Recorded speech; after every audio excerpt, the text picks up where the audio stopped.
In today's video, I'm going to teach you how to edit the WP Travel Engine header color. If you're looking to personalize your travel website by changing the header color, you're in the right place. Let's dive into the process with easy to follow steps.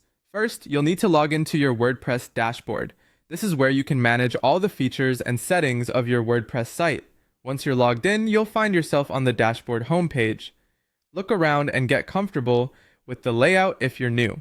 Next, on the left-hand menu, locate and click on the Appearance tab. This will reveal a drop-down menu.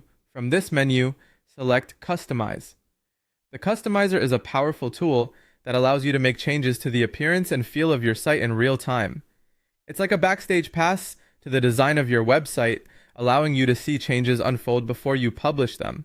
Now, depending on the theme you are using, you'll need to find the section labeled Header, Colors, or Theme Options. Some themes might have slightly different terminology or additional customization options, so take your time to explore these sections a bit.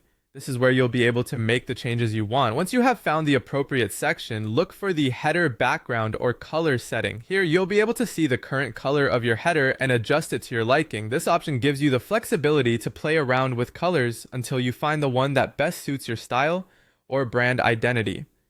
You might consider referencing your brand's color scheme for consistency across your site. After you've decided on your new header color, take a moment to view how this change affects the rest of your site. It's important to maintain a balance that enhances readability and aesthetics. Once you're satisfied with your choice, it's time to make it official. At the top of the customizer, click Publish or Save Changes.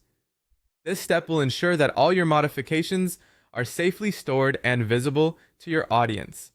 And there you have it. You've successfully learned how to edit your WP Travel Engine header color. This seemingly small change can have a big impact on your site's appeal and how visitors perceive your brand. Don't hesitate to revisit these steps if you want to experiment with other color options in the future. Thanks for joining me today, and be sure to check back for more useful tips and tricks on optimizing your website. Until next time, happy customizing!